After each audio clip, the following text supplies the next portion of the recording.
کے کانسیپٹس تھے وہ لوگوں کو جگا رہے تھے. کیونکہ غلامی جو سب سے بری ایک انسان کے اندر چیز کرتی ہے اس کے اندر احساس کمتری ڈال دیتی ہے. مجھے تو بڑی اچھی طرح، ہم جب ایاز امیر کی طرح، ہم بھی پہلی جنریشن ہیں جو پاکستان میں بڑے ہوئے.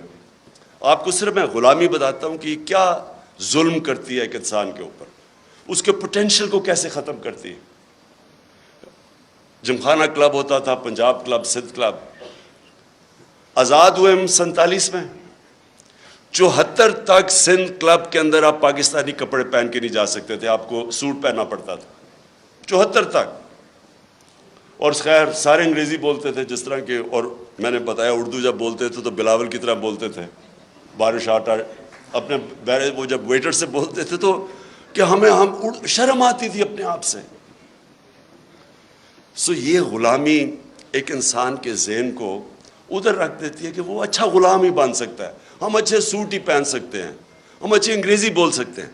لیکن جو ایکسپلوژن ہوئی تھی مسلمانوں کی، جب ہمارے دنیا کے سب سے عظیم لیڈر نے انسانوں کو ذہنی طور پہ فکری آزادی دی تھی، تو انہوں نے ہر چیز میں دنیا کی امامت کی تھی. سب 200-300 سال تک سارے سائنٹسٹ مسلمان تھے.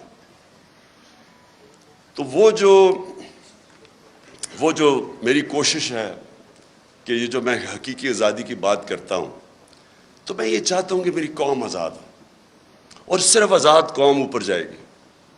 لیکن وہ قوم تب تک آزاد نہیں ہو سکتی جب تک پہلے تو ہم اپنے معاشرے کے اندر یہ جو آزادی رائے اس کو انڈرسٹینڈ کریں. مجھے کہتے ہیں لوگ کہ جی آپ کے دور پہ تھے تو آپ نے پتہ نہیں کوئی سختیاں کی. پہلے تو میں یقین آپ کو دلاتا ہوں، میں نے کبھی مجھے آزاد میڈیا سے خوف نہیں ہوا.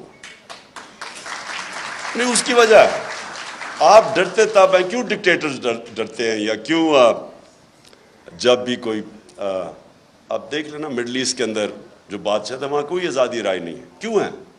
کیونکہ وہ کنٹرول چاہتے ہیں لوگوں کا. کرپٹ پولیٹیشنز، نواز شریف نے، مجھے ابھی بھی یاد ہے 97-98 میں ہوگا کہ وہ نجم سیٹھی کو اس نے تنقید کی اس کی کرپشن پہ، اس نے اس کو بند کر کے 3 دن مار پڑوائی. اور میں افسوس کرنے گیا تو ابھی یہ عمران ریاض بات کر رہا تھا، وہاں یہ نہیں انہوں نے کہا کہ مجھے بڑی پاکستانیوں سے کال آئی جب نجم سیٹھی کو اس نے مار پڑوائی نواز شریف نے. اس نے کہا مجھے اسٹروپ ٹالبوٹ سے کال آئی ہے، امریکہ سے کال آئی ہے کہ جی بڑا ظلم ہو گیا. کیوں یہ ان کو خطرہ ہوتا ہے؟ کیونکہ انہوں نے کرپشن کی ہوتی ہے. جب کرپشن کی ہوتی ہے تو ان کو کنٹرول کرنا ہوتا ہے، اور یا پھر تم نے قانون توڑنے ہوتے ہیں. مجھے ایک ایشو ہوتا تھا. دیکھیں، آزادی رائے کا مطلب یہ نہیں کہ آپ لوگوں کی توہین کریں، سلانڈر کریں. اب میں کیونکہ انگلینڈ میں نے کیس لڑا ہوا ہے عدالت کے اندر ڈیفیمیشن کا، تو وہاں تو اگر آزادی رائے ہے تو ساتھ پورا یہ بھی آپ کو چیک اور بیلنس ہے. آپ ہر کچھ کسی کی پگڑی نہیں اچھال سکتے. تو لوگوں کو موقع ملتا ہے کہ عدالت میں جا کے اپنی عزت بحال کرے یا ڈیفیمیشن کے کیس کرے. بدقسمتی سے میں پرائم منسٹر تھا، میرے اوپر اسی نجم سیٹھی نے کوئی بڑی غلط باتیں رکھی، میں اس کو عدالت میں لے گیا. میرے دور میں تو وہ کیس لگا ہی نہیں. تو پرائم منسٹر کو ہی اگر انصاف نہیں ملتا تو بیچارے عام لوگوں کو کیا ملنا ہے. جب آپ کے پاس آزادی آتی ہے اس کے ساتھ ذمہ داری بھی آتی ہے. میں نے جتنا ٹائم برطانیہ میں گزارا اس کے ساتھ ذمہ داری ہوتی ہے آزادی کے ساتھ.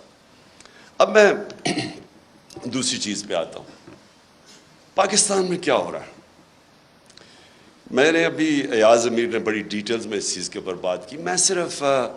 میں اپنی ذرا ایوولوشن بتاتا ہوں کہ ہم جب 90s کے اندر تماشا دیکھ رہے تھے، دونوں پارٹیز آئیں، 2 دفعہ کرپشن میں دونوں کو نکالا گیا، تو تب ہمارے ان دونوں پارٹیز کو دیکھ کے میرے بھی ذہن میں آیا کہ شاید کم کرپشن ہوگی کہ اگر ملٹری اس سے بہتر ہوگی. یہ ہم نے واقعی سوچنا شروع کر دیا کہ اس سے بہتر تو ہے. وہ ضیاء کے زمانے میں گروتھ ریٹ بھی زیادہ تھی، اکانومی بھی آگے تھی، لگ رہا تھا. تب وہ چیز ہے کہ تنقید نہیں تھی تو اس سے کئی چیزیں پتہ ہی نہیں چلتی تھی. تو ہم نے بھی یہ سوچنا شروع کیا، کیونکہ انہوں نے جو دونوں دفعہ کرپشن میں گئی، ان کے اوپر پورے دونوں نے ایک دوسرے کے اوپر جو کیسز بنائے کرپشن کے, کوئی سر مال تھا, کوئی ہدایبہ پیپر مل تھی. مجھے یاد ہے فاروق لغاری جب وہ کیئر ٹیکر گورنمنٹ آئی 96 میں, تو انہوں نے مجھے پوری فائلیں دی کہ بے نظیر اور زرداری نے $1.5 ارب ملک سے نکالا ہے. میں اب بات کر رہا ہوں 96 کی, اور نواز شریف نے بھی $1.5 بلین ملک سے باہر نکالا. تو میں تو پالیٹکس میں آئی کرپشن کے خلاف تھا. دیکھیں, اور کرپشن جو ہے نا وہ ایک سمٹمز ہے جس ملک کے اندر قانون کی بالادستی نہ ہو. جدھر رول آف لا نہیں ہوتا ادھر کرپشن ہوتی ہے.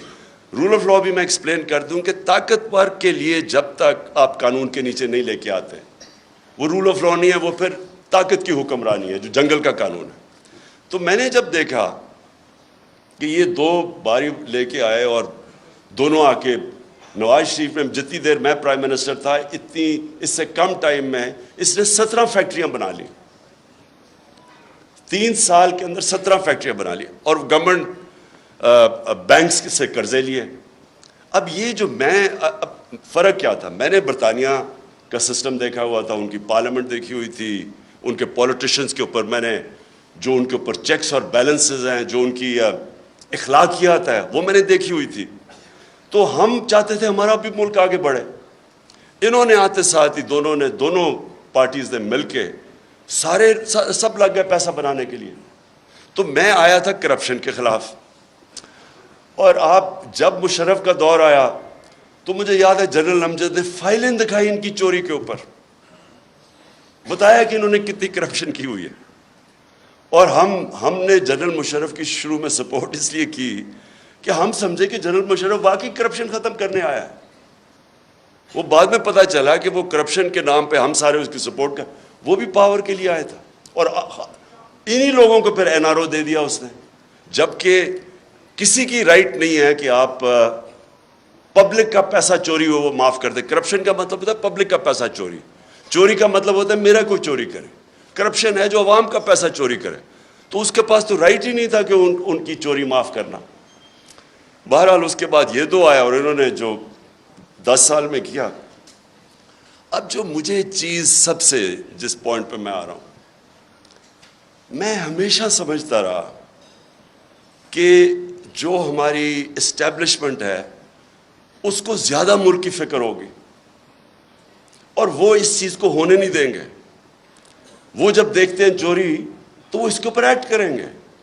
کیونکہ مجھے تھرو آؤٹ جب میں یہ سٹرگل کر رہا تھا تو مجھے اسٹیبلشمنٹ کی طرف سے کئی دفعہ مجھے ISI نے مجھے بتاتے تھے ان کی چوری کے, یہ جی فلانے انہوں نے اتنی چوری کی. یہ بھی جو دور تھا ان کا 2008 سے لے کے, تب بھی مجھے وہ مٹیریل جی اسے اتنا چوری کر لیا, وہ چائنا جا کے تو اتنی کک بیکس لے لی. یہ مجھے بتایا کرتے تھے کہ وہ جی اس کا حمزہ